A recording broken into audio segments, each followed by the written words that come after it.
다음 주일이 스승의 주일입니다. 5월 15일이 스승의 날인데 스승의 주일, 똑같이 또 그렇게 되었어요.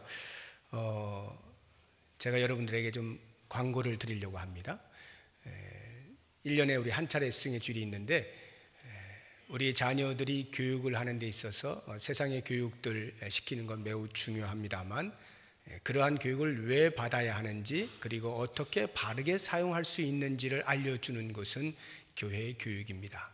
그런 면에서 교회 교육이 매우 중요한데, 이 교회 교육을 책임지고 있는 주일학교 교사들을 우리가 소홀히 여기거나 무시하면 안 되겠습니다. 그들의 수고와 흘리는 땀이 결코 헛되지 않도록, 보람을 느낄 수 있도록 우리가 늘 기도를 해야 됩니다.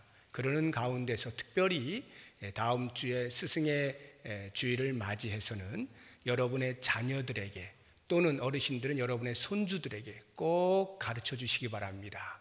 교회 선생님들이 얼마나 중요한 존재인지를 조그마한 것이라도 선물에 담아 표현할 수 있는 기회를 아이들에게 줄 수 있기를 바랍니다. 그러한 교육을 하시는 것이 그 아이들에게도 매우 유익합니다. 그래서 다음 주에는 두 손으로 다 받지 못할 만큼 우리 주일학교 선생님들이 기쁨과 보람을 느낄 수 있도록 여러분들께서 그렇게 협력을 해주시고, 건강한 주일학교 교육이 일어나서 우리 미래를 책임지는 우리 자녀들이 되어질 것에 협력을 해주시기를 부탁을 드립니다. 이 시간에 우리 새로 오신 가족이 있어서 함께 소개하고 축하하는 시간을 갖도록 하겠습니다. 우리 정광훈 집사님께서 인도에 오셨는데, 차영관 성도님 어디 계십니까? 자리에 일어서시면 환영하도록 하겠습니다. 새가족부 예배, 그러시구나. 그러면 다음에 기회가 되면 축하하도록 하겠습니다. 제가 지금 하나님 말씀 읽었죠? 찬양도 했고요. 순서가 바뀌어서. 오늘은 아브라함 이야기 8번째인데요. 아브라함에서 조금 이렇게 벗어난 이야기를 해보려고 합니다. 롯 이야기입니다. 아브라함의 조카 롯 이야기인데, 롯이 소돔에 살지 않았습니까? 그 소돔성 이야기를 같이 나누어 보려고 합니다. 여러분이 아시는 대로 소돔성은 매우 화려한 도시입니다. 세속 문화가 발달되어져 있는 도시입니다. 그러다 보니까 죄악이 가득한 도시이기도 합니다. 그래서 상대적으로 영적으로, 도덕적으로, 윤리적으로는 타락했고 무감각해지고 불감증에 걸려있는 그와 같은 도시가 소돔이라 할 수가 있겠습니다. 얼마나 죄악된 도시였으면 의인 10명이 없어서 멸망을 당할 수밖에 없었겠습니까? 오늘 말씀 우리가 보면 소돔이 어떻게 멸망당했는지를 잘 알죠. 우리 19장 24절 25절을 보겠습니다. 같이 읽어볼까요? 여호와께서 하늘 곧 여호와께로부터 유황과 불을 소돔과 고모라에 비같이 내리사 그 성들과 온 들과 성에 거주하는 모든 백성과 땅에 난 것을 다 엎어 멸하셨더라. 유황과 불을 소돔과 고모라에 비같이 내려서 멸망을 시켰습니다. 이 유황과 불이라고 하는 말은 지진이 났다는 것이고 화산이 폭발했다는 거예요. 그러한 방법으로 소돔과 고모라 성을 심판하셨는데, 오늘날 지정학적으로 학자들의 이야기가 이 소돔과 고모라가 사해 근방이었을 것이다 추정을 하는데요. 지금 가보시면 소돔과 고모라는 찾을 길이 없습니다. 이때에 하나님께서 멸망을 시키시는데 그 사해 바다 밑으로 수장을 시켜버렸어요. 도시 전체를. 그래서 찾을 길이 없습니다. 그 정도로 완벽한 심판을 당한 것이 바로 이 소돔입니다. 그런데 이 땅을 살고 있는 이 세상, 하나님을 알지 못하는 삶, 이것이 곧 소돔성과 다를 바가 없어 보입니다. 특별히 이 한국 사회를 바라보게 되면 우리가 몸담고 있는 이 땅이 소돔성과 다를 바가 없다는 생각이 듭니다. 그런 차원에서 오늘 말씀에 우리가 귀를 기울여 듣지 않을 수가 없습니다. 소돔성, 과연 무엇 때문에 그렇게 타락을 했을까요? 성경은 한마디로 이야기해 주고 있습니다. 성적인 타락이다. 그것이 19장 1절에서 11절까지에서 이야기하고 있는 내용입니다. 성적인 타락. 천사 둘이 하나님의 명령을 수행하기 위하여 소돔성에 이르렀습니다. 롯이 그들을 발견하고 집으로 오실 것을 간청하여 그들을 용숭하게 대접했습니다. 아브라함처럼요. 그리고는 밥을 든든히 먹고 나니까 잠을 잘 시간이 된 거예요. 저녁 때에 도착을 했거든요. 그래서 잠을 청하려고 하는데 갑자기 롯 집 주변에 많은 사람들이 몰려와서 웅성웅성거립니다. 내놓으라는 거예요. 5절을 한번 보시죠. 19장 5절입니다. 같이 읽어보겠습니다. 롯을 부르고 그에게 이르되 오늘 밤에 내게 온 사람들이 어디 있느냐? 이끌어내라. 우리가 그들을 상관하리라. 이 말씀만 보면 왜 이끌어내라고 하는지, 상관한다는 말이 무엇인지 잘 모를 수가 있습니다. 뭐 빚을 졌나, 아니면 들어오다가 별로 좋지 않은 무슨 일이 있었나, 아니면 무슨 일 때문에 그렇게 하는지를 잘 알 수가 없습니다만, 우리가 아는 것은 이 상관하리라고 하는 말 자체를 통하여서 이게 무엇을 의미하는지 알 수가 있습니다. 성경이 말하고 있는 이 원어적 뜻의 상관하리라는 것은 우리가 그들과 성관계를 갖겠다, 이런 뜻이에요. 성관계를 갖겠다. 그러니까 소돔 땅이 얼마나 성적으로 타락을 했으면 정상적인 남녀 간의 그런 성관계를 넘어서서 이제는 남자와 남자가 하는 그런 동성애적인 그러한 성적인 비정상으로까지 치닫게 되었는가 하는 것을 단적으로 보여주고 있는 것입니다. 이 당시에 그 성의 그 타락이라고 하는 것은 심지어는 짐승과도 하는 수간까지도 시행했던 그러한 시절입니다. 우리가 잘 알고 있는 로마 제국, 한때 대로마 제국이라 해서 영원히 멸망하지 아니하고 흥왕할 것만 같았던 그 로마가 한순간에 무너지게 된 여러 원인들 가운데 가장 으뜸으로 치는 것이 바로 이 성적인 타락입니다. 그래서 흔히 우리가 비아냥거리는 소리로 로마를 목욕탕 문화라 이렇게 말하지 않습니까? 그 목욕탕에서 일어나는 모든 더러운 성적인 추행들이 결국 그 나라를 멸망시켰다는 것입니다. 얼마나 로마가 타락했는지, 그러한 정상적인 성행위에서 넘어서서 비정상적인 성적인 타락을 가져와 동성애가 난무하였던 시대입니다. 그래서 사도 바울이 로마에 있는 교회들에게 편지를 할 때 이렇게 고발을 하고 있는 거예요. 로마서 1장 26절, 27절에 보면 제가 읽어드리겠습니다. 이 때문에 하나님께서 그들을 부끄러운 욕심에 내버려 두셨으니 곧 그들의 여자들도 순리대로 쓸 것을 바꾸어 영리로 쓰며 그와 같이 남자들도 순리대로 여자 쓰기를 버리고 서로 향하여 음욕이 부릴 듯하며 남자가 남자와 더불어 부끄러운 일을 행하여 그들의 그릇 때문에 상당한 보응을 그들 자신이 받았느니라. 로마에 있는 성도들의 편지 속에서 당시 로마의 문화가 어떠했는지를 사도 바울이 직시하고 그것을 가리켜 인간의 죄성을 드러내고 있는 것입니다.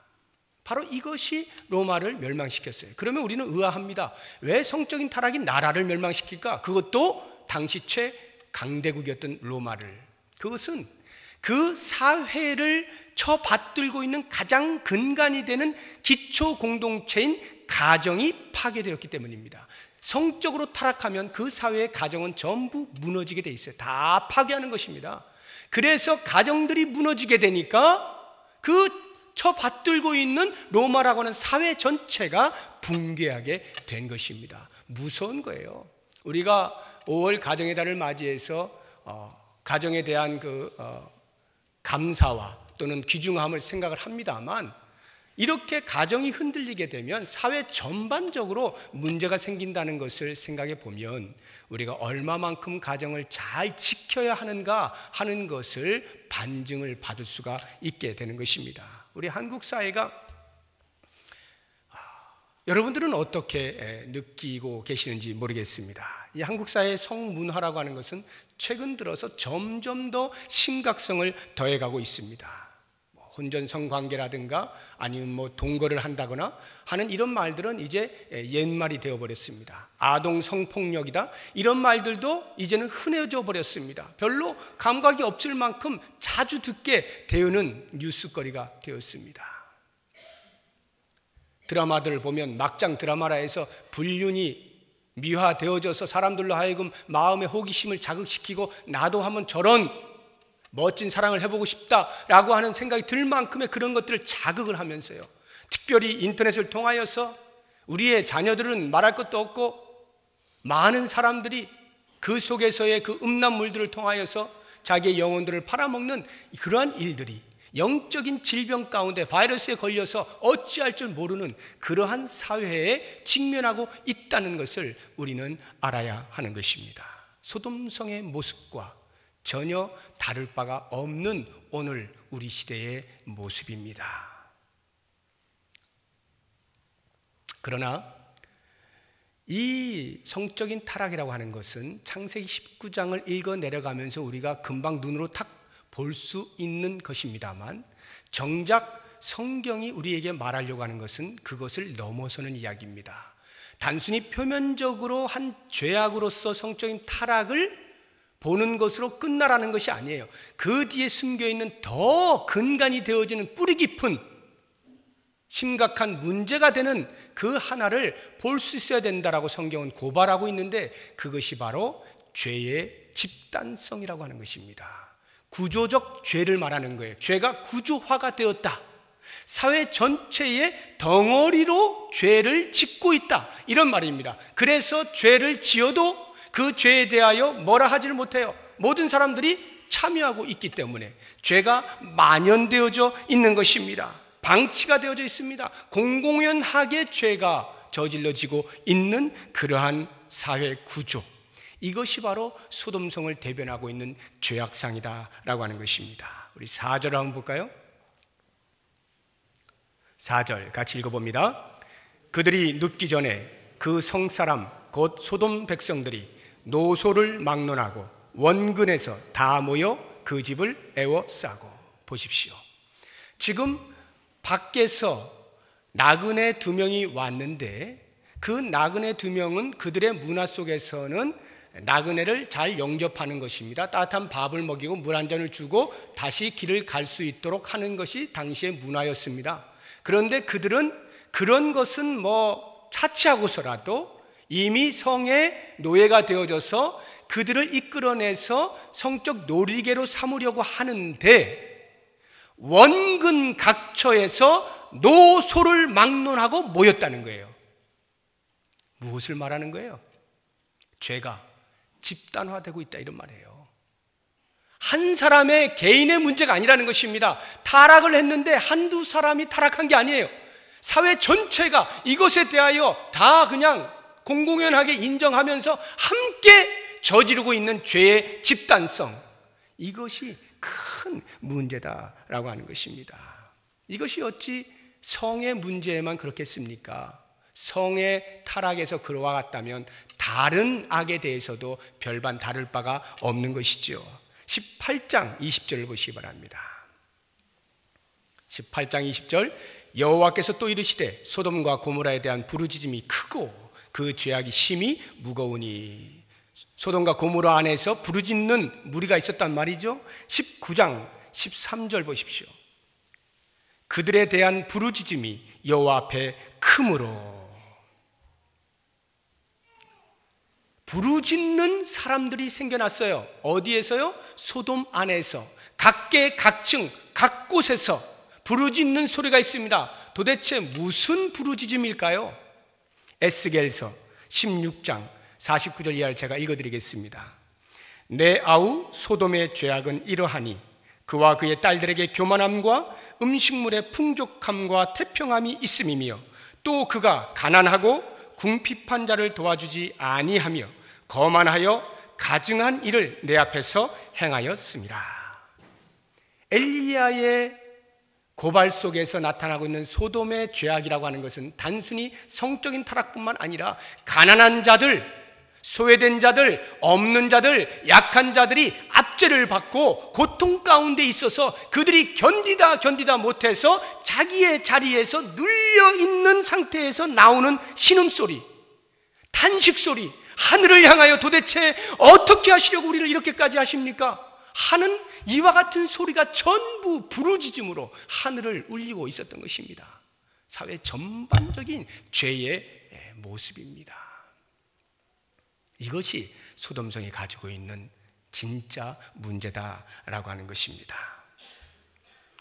우리 사회는 어떻습니까? 성적으로만 문란합니까? 제가 볼 때는 사회 곳곳에서 그리 달가운 소리들이 들리지 않습니다. 모든 범죄의 모습들이 여기저기에서 이런저런 소리들로 우리의 귀를 따갑게 만들고 있습니다. 이틀 전인가요? 며칠 전에 모 프로 축구단의 골키퍼 한 사람이 차 안에다가 번개탄 피워놓고 또 자살을 했어요. 많이 하던 거 이제는 뭐 쉽게 이제 따라합니다. 운동선수가 왜 자살을 할까요? 기사를 보니까 지금까지 추정이 되기로는 자살인데 스포츠 토토라고 하는 게 있어요. 도박을 하는 겁니다. 그래서 이렇게 어느 팀이 이길 것인가를 맞추고 몇 대 몇으로 이길 것인가를 맞추고 하면 그거에 따라 배당률을 받는 이런 일들이 있는데 이 도박에 도박사들이 끼어서 승부를 조작을 하는 거예요. 그래서 엄청난 배당률이 있도록 조작을 해서 선수들을 회유를 하고 포섭을 합니다. 그런데 그와 같은 일을 하는데 누가 필요하겠어요? 조직폭력배가 필요한 거예요. 그러니까 그들을 통해서 위협을 해가면서 이렇게 되게 해. 두 골 먹어. 그러면은 못 막는 척하고 두 골을 먹어줘야 돼. 그래서 배당금을 타면 자기에게도 뭔가 좀 고물이 떨어지겠죠. 이런 일들이 지금 스포츠계에 만연하고 있어요. 그 기사를 보면요, 그와 같은 집단적인 죄의 구조가 있음에도 불구하고 손을 대지 못한다는 거예요. 이게 바로 사회의 죄의 집단성입니다. 너무나 죄가 커지니까 세력을 형성해서 건드리지를 못하는 지경에 이르게 된 것, 이것이 소돔뿐이었겠어요? 오늘 이 땅, 이 한국 사회가 그와 방불하고 있다라고 하는 것입니다. 그러므로 우리는 이와 같은 사회를 살고 있는 한 그리스도인으로서 과연 나는 이 사회에 대해 어떠한 책임을 가지고 살아야 할 것이냐라고 하는 부분에 대하여 경각심을 갖지 않을 수가 없는 것입니다. 그래서 제가 오늘 이 19장에 나타나고 있는 소돔성을 둘러싸고 있는 그 안에 있는 여러 종류의 부류의 사람들을 제가 소개를 하면서 과연 나는 어떤 부류에 속해야 하느냐라고 하는 부분에 대하여 함께 생각하고 도전을 받고자 하는 것입니다. 제가 크게 세 부류로 나눌 것인데, 첫째는 롯의 가족들입니다. 두 번째는 롯입니다. 그리고 마지막 세 번째는 아브라함을 한번 생각을 해볼 것입니다. 롯의 가족들이라고 한다면 롯에게는 아내가 있었죠. 딸이 둘이 있었습니다. 소돔성에서 결혼을 해가지고 딸을 둘을 낳았어요. 이 딸들이 장성해서 예비 사위들도 있었습니다. 이렇게 이제 구성이 되어 있는 이 롯의 가족들의 그 소돔성에서의 이 심판과 관련되어져서 그 즈음에 어떠한 모습을 하고 있었는가 한번 보시기 바랍니다. 롯의 처, 하나님께서 아브라함을 인하여 롯을 사랑하셔서 롯의 가족들을 다 구원하기로 작정을 하십니다. 그리고는 이야기를 합니다. 제발 소돔성이 멸망하게 될 때, 불과 유황의 징벌이 내려질 때 뒤를 돌아보지 말고 멈추어 서지 말고 산을 향하여 내리 도망을 가라, 이렇게 이야기합니다. 17절 보시죠. 19장 17절. 그 사람들이 그들을 밖으로 이끌어낸 후에 이르되 도망하여 생명을 보존하라. 돌아보거나 들에 머물지 말고 산으로 도망하여 멸망함을 면하라. 그런데 롯의 처는 어떻게 했습니까? 26절입니다. 26절 같이 읽어봅니다. 롯의 아내는 뒤를 돌아보았으므로 소금 기둥이 되었더라. 분명히 구원하실 때에 뒤를 돌아보지 말라라고 명령하셨음에도 불구하고 그 말을 들은 롯의 처는 뒤를 돌아봄으로 소금 기둥이 되고 말았습니다. 왜 뒤를 돌아보았을까요? 여러 가지 많은 이유들이 있겠습니다만 한마디로 이야기해보라 하면 소돔성을 사랑한 것입니다. 내가 살던 그곳, 나에게 즐거움을 주었다라고 생각하는 그곳, 너무나 사랑스러워서 거기를 두고 내가 어디를 가리요? 이와 같은 마음으로 뒤를 돌아보게 된 것이죠. 누가복음 17장 31절 이하를 보면 이렇게 나와 있어요. 마지막 날에 대한 징조를 이야기하면서 그날에 만일 사람이 지붕 위에 있고 그의 세간이 그 집 안에 있으면 그것을 가지러 내려가지 말 것이요 밭에 있는 자도 그와 같이 뒤로 돌이키지 말 것이니라. 롯의 철을 기억하라. 심판의 때는 뒤를 돌아보면 안 되는 거예요. 그냥 앞만 바라보고 나아갈 때 구원의 길이 열리는 것입니다. 그런데 세상을 사랑했던, 소돔성을 사랑했던 롯의 처는 그만 뒤를 돌아봄으로 소금 기둥이 되고 맙니다. 그래서 요한일서 2장 15절 이하를 보시면은 세상을 사랑하는 자는 하나님의 사랑이 그 마음에 있을 수 없다라고 이야기를 하는 거예요. 그렇지 않습니까? 세상을 사랑하는 그 마음이 너무 크니까 하나님의 사랑을 받아들일 공간이 없어요. 빈 공간이 없으니까 하나님의 사랑이 들어오질 못하는 거예요. 제시를 받았음에도 불구하고 구원의 자리에 이르지 못하고 그만 세상을 사랑한 그 결과에 소금 기둥이 되고 만 것입니다. 그런가 하면 롯의 딸들은 어떻게 살았는가 보시죠. 롯의 딸들에 대한 이야기는 30절 이하 마지막 절까지 나옵니다. 그들이 그 심판으로부터 나왔습니다. 그래서 산으로 도망을 갔어요. 수알성에 잠시 머무르다가 산으로 도망을 가는데요, 이 롯의 딸들이 가만히 보니까 다 죽었거든요.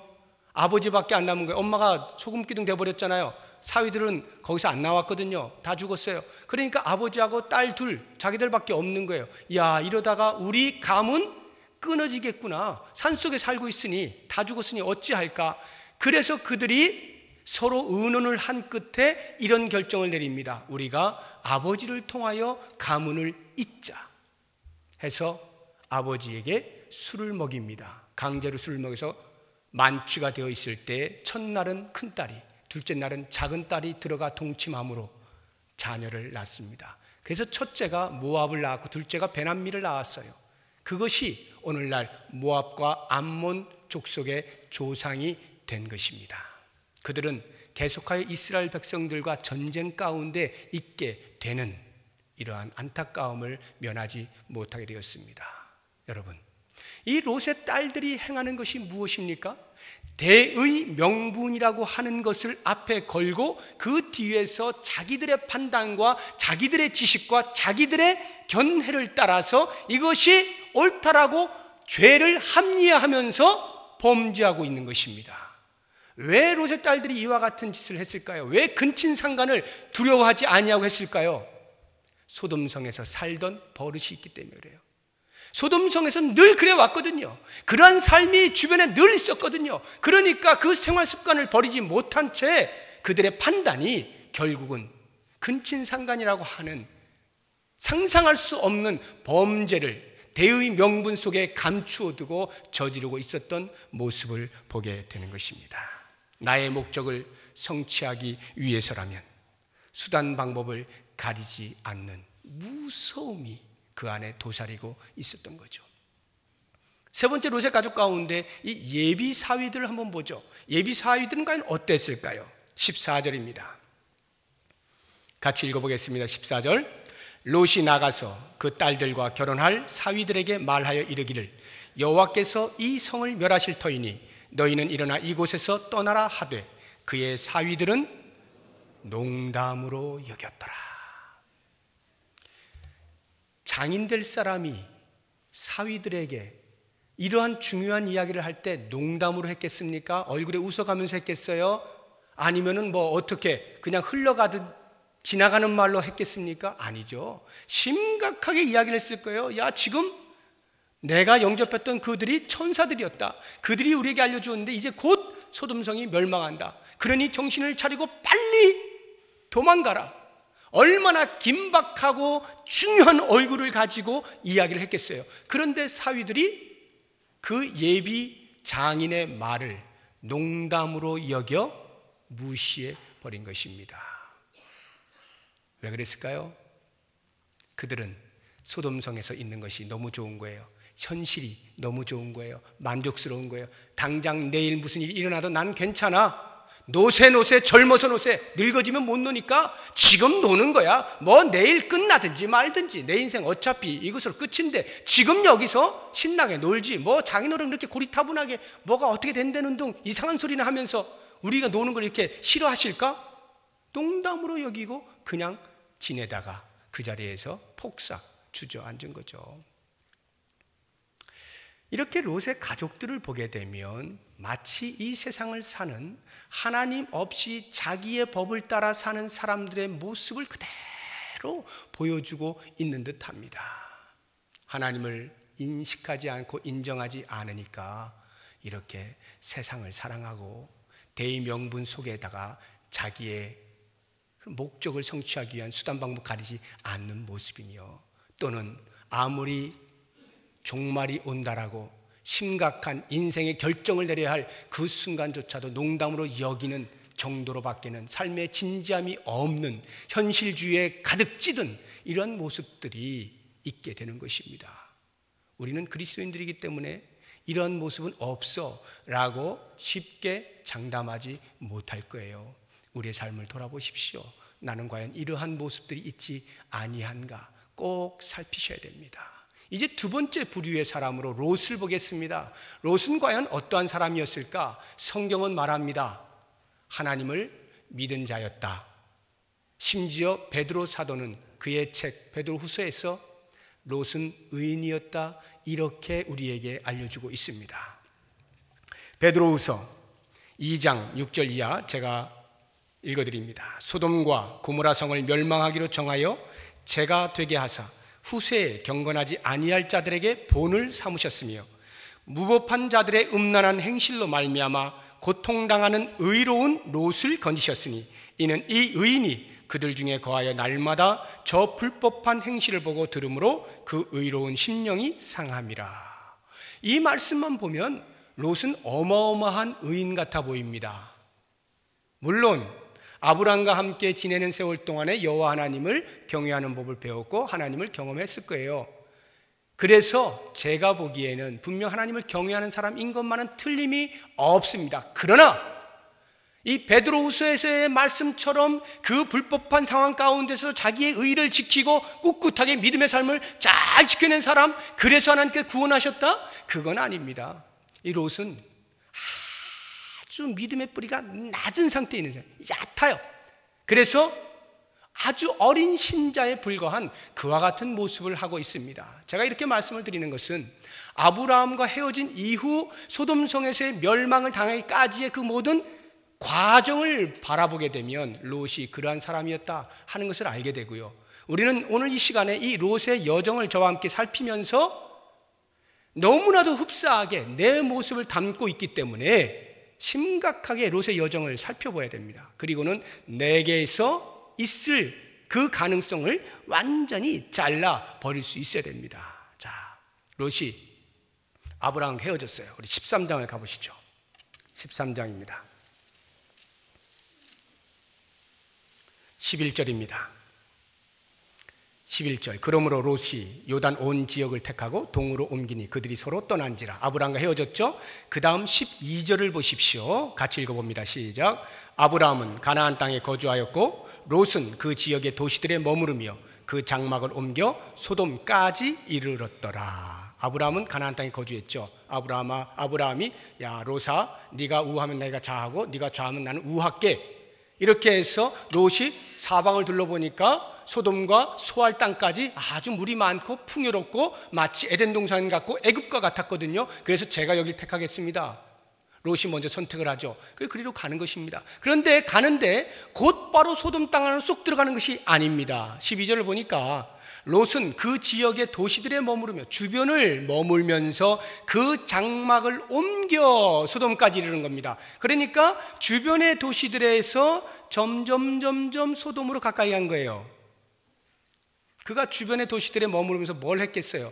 과연 저 소돔 땅이 정말로 내가 살아도 될 곳인가? 여러 가지 정보들을 입수하지 않았겠습니까? 들어보니까 야 정말 물 많아, 정말 풍요로워, 정말 살기 좋아.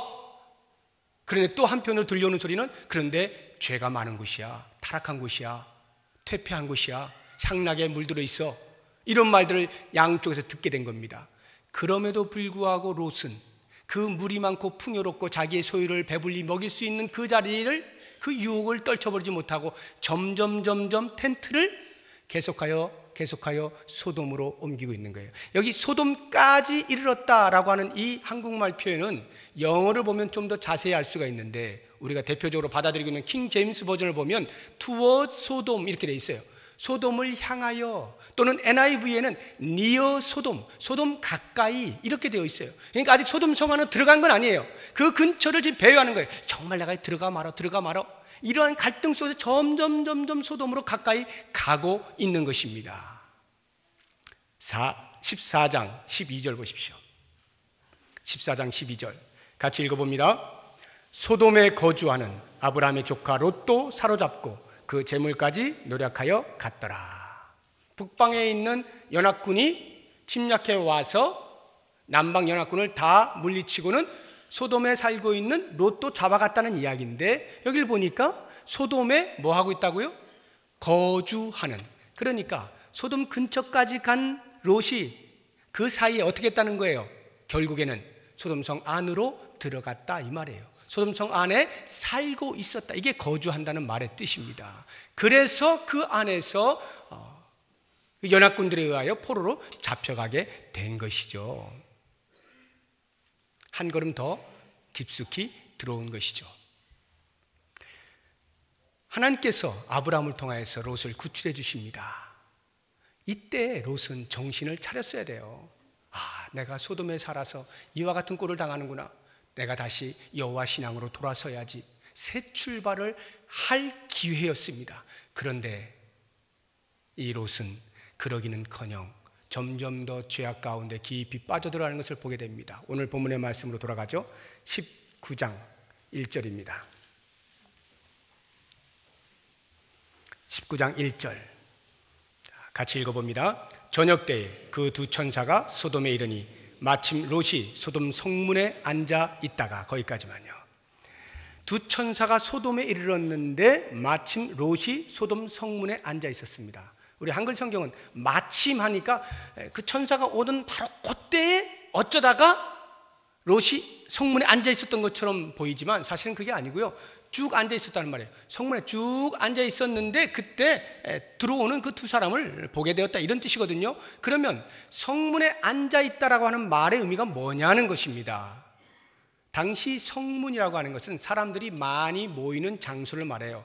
아고라라고 하는 그런 광장과 같이 성문에 사람들이 많이 모였어요. 사람이 많이 모이면 하는 것이 상거래를 하는 것이고 계약을 체결하는 것이고, 특히나 잘잘못을 가리는 재판을 하는 곳입니다. 법정이 거기에 있는 거예요. 그래서 성문에 앉아 있다라고 하는 말의 의미는 재판장이 되어 있다는 뜻입니다.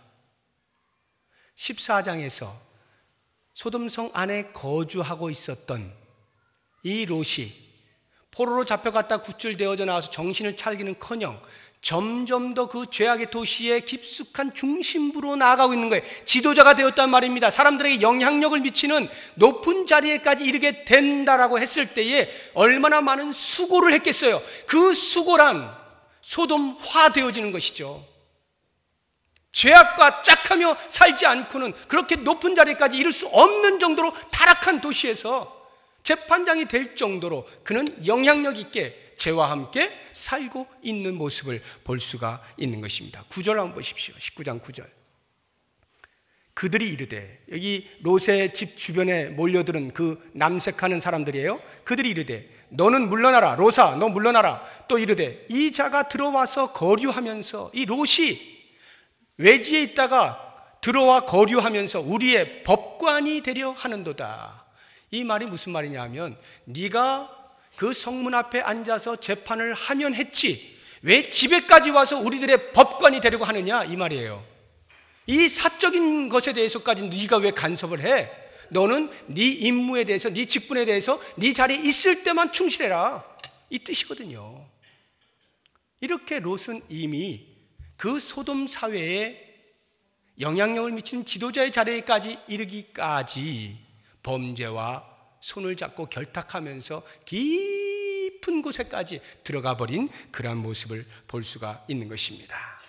이렇게 범죄가 몸에 익숙해져 버리면, 옷을 입은 것처럼 되어 버리면요, 이 옷을 벗는 게 얼마나 힘든지 몰라요. 그래서 그 죄를 벗어나는 것이 힘들어서 헤매고 있는 모습을 보게 되는데, 15절 한번 보십시오. 19장 15절. 15절을 보면 이렇게 나옵니다. 동틀 때에 천사가 롯을 재촉합니다. 이제 곧 심판이 임한다는 거죠. 이르되 일어나 여기 있는 내 아내와 두 딸을 이끌어내라. 이 성의 죄악 중에 함께 멸망할까 하노라. 곧 임박했기 때문에 천사들이 급히 그를 재촉하여서 빨리 도망가라는 거예요. 그런데 16절을 보십시오. 롯의 행동이 나옵니다. 같이 읽어봅니다. 그러나 롯이 지체하며 그 사람들이 롯의 손과 그 아내의 손과 두 딸의 손을 잡아 인도하여 성 밖에 두니 여호와께서 그에게 자비를 더하심이었더라. 롯이 버티는 거예요. 지체하는 거예요. 그러니까 이 천사들이 답답한 거죠. 이제 곧 성이 멸망하는데, 그래서 할 수 없이 천사들이 그 롯의 가족들을 다 강제로 잡고 강제로 옮긴 겁니다. 그때까지 롯은 순순히 순종하지 않아요. 지체를 하고 있는 모습을 보게 됩니다. 왜요? 이미 죄에 쪄들어 있다, 이런 말이에요. 그러니까 그것을 벗어내고 하나님의 뜻에 순종하여 나아가는 것이 얼마나 어색합니까? 그러니까 지체하는 거예요. 뒤를 돌아보니까 소돔에서 자기가 지금까지 이루어왔던 업적들, 남겨놓았던 여러 가지 일들, 행하는 여러 가지 즐거움들 놓고 가자고 하니까 미련이 남는 겁니다. 아쉬움이 있는 것입니다. 야, 이거 어떻게 좀 정리 좀 하고 갈 수 없을까? 어떻게 뭔가 좀 챙기고 갈 수 없을까? 이런 것들로 인하여서 멸망을 눈앞에 두고 있으면서도 계속하여 지체를 하고 있어요. 머뭇머뭇거리고 있습니다. 이 땅과 이 땅 양쪽에 다리를 걸치고서 어떻게 할까? 춤을 추고 있는 모습입니다. 이것이 롯이에요. 롯은 멸망당하는 바로 그 순간까지도 이렇게 죄와 짝하면서 사는 아주 어린 신자였습니다. 그래서 고린도전서에서 표현하는 것처럼 그는 불 가운데에서 공력을 다 태울 때 남을 것이 하나도 없어요. 오직 그냥 구원만 겨우 받는 부끄러운 구원을 얻고 있는 것입니다. 이게 롯이에요. 여러분, 이 모습을 보면서 혹시 내가 그리스도인이면서도 나도 모르는 사이에 이 사회에 만연해 있는 죄악과 더불어서 쉽게 짝하고 그것으로부터 끊어내지 못하고 같이 계속해서 굴러가고 있는, 그러면서도 왜 이렇게 안 되지? 왜 이렇게 안 되지? 자기도 모르는 사이에 점점 깊숙이 그 죄의 중심부로 들어가 있지는 않습니까? 그래서 그것으로부터 벗어나고자 할 때에 옷이 벗겨지지 않는 거 힘든 거예요. 이런 현상 가운데 있지는 아니합니까? 우리의 모습이 자칫 한눈을 팔면 여기까지 오게 되는 것을 롯을 통하여 분명히 보게 되는 것입니다. 이제 마지막 한 부류의 사람을 제가 소개하고 이 아브라함을 통하여서 우리가 어떻게 살아야 할지를 비추어 보았으면 좋겠습니다. 믿음의 사람 아브라함. 이미 창세기 18장에서 그는 소돔성의 멸망을 하나님으로부터 듣고 그 소돔성의 구원을 위하여 간절히 기도하죠. 중보의 기도를 하지 않습니까? 협상을 하는데 50명에서부터 6번이나 번복하면서 10명이 될 때까지 계속하여 하나님 제발 좀 살려주세요. 계속 좀 살려주세요. 어떻게 의인을 죄인과 함께 죽이려 하십니까? 이래가면서 끝까지 기도했던 아브라함을 볼 수가 있습니다. 오직 한 이유 때문이죠. 그 성 안에 있는 사람들의 영혼이 불쌍한 거예요. 그들도 구원받아서 바르게 살았으면 좋겠는데 이제 멸망을 하신다고 하니까 한 사람도 남아 있지 못하고 생각하니 가슴이 메어오는 것입니다. 그래서 그 영혼들을 생각하면서 하나님 앞에 간절히 기도하는 거예요. 모르면 모를까 알고 있는 한에 있어서는 하나님께 매달릴 수밖에 없었던 것이 신앙의 사람 아브라함의 마음이었던 거예요. 그런데요, 우리가 이와 같은 기도를 볼 때 때로는 가슴이 좀 답답할 때가 있어요. 소돔과 고모라를 보니까 멸망을 당해버렸거든요. 의인이 열심히 기도했는데 소돔이 그냥 무너져 버렸거든요. 그런 걸 보면 우리는 중보기도가 필요 없어. 하나 많아야 부질없는 짓 괜히 고생만 했어. 하나님 앞에 나는 목청 터져라고 외쳤는데 하나님은 들으시지도 않은 거야. 하나님께서는 원래 전능하시니까 하나님 계획하신 대로 하신 거지 뭐.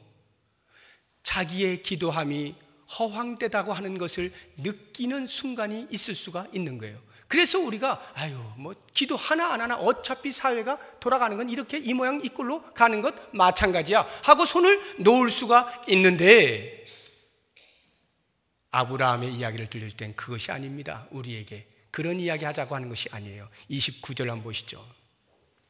29절 우리 같이 한번 읽어봅니다.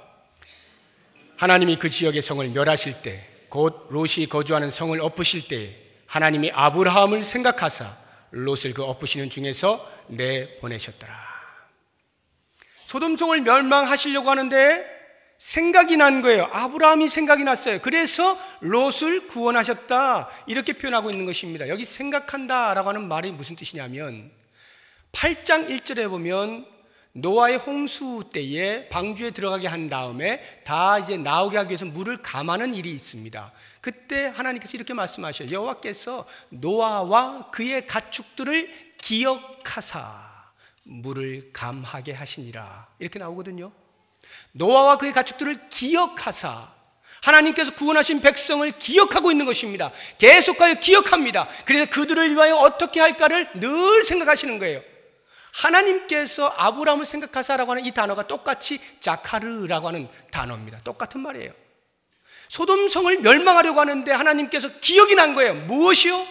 아브라함이 당신에게 열심을 다하여 기도한 그 내용이 기억이 나는 것입니다. 한 영혼이라도 살리고자 하는 심정을 가지고 간절한 마음으로 중보의 기도를 올렸던 아브라함을 기억하시고 하나님께서 그 성에서 롯을 구원해 주신 겁니다.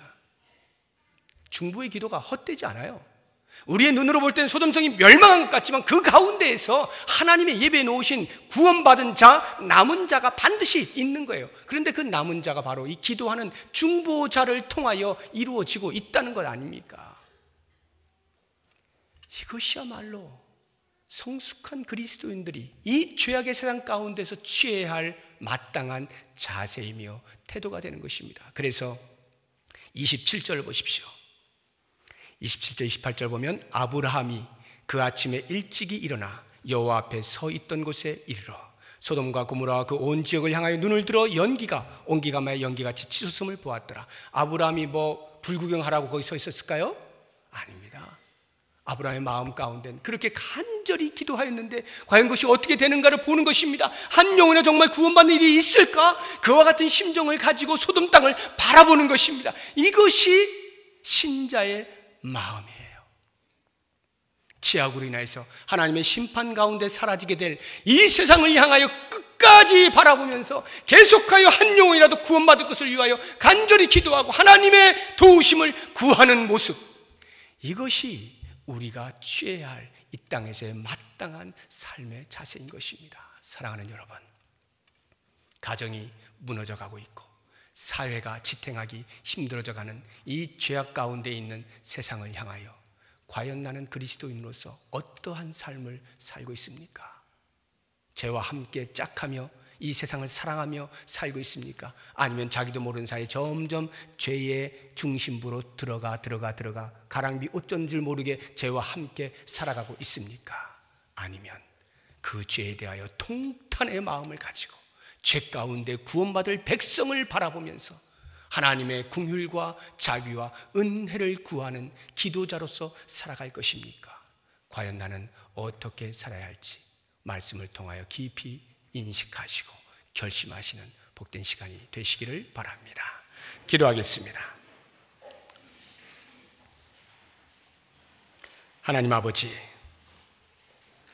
우리가 예수님의 제자로 살아가면서 쟁기를 잡은 채 뒤를 돌아보지 않기를 원합니다. 인간의 알량한 지식으로 대의 명분을 내세워 윤리를 실종시키는 일이 없기를 원합니다. 하나님의 심판의 경고의 말씀을 들으면서도 설마 하며 농담처럼 여기지 않기를 원합니다. 세상의 미련을 버리지 못해 한 발은 이곳에 또 다른 한 발은 저곳에 디딘 채 지체하거나 머뭇거리지 않기를 원합니다. 이 죄악의 세상을 향하여 하나님께서 장자로 부르신 그 부름의 목적을 따라 한 영혼에 대한 긍휼의 마음과 간절한 마음으로 주 앞에 간구하며 복음을 외치며 하나님의 나라를 소개하며 주의 나라에 일조하는 믿음의 삶을 살게 하여 주시옵소서. 예수 그리스도의 이름으로 기도드립니다. 아멘.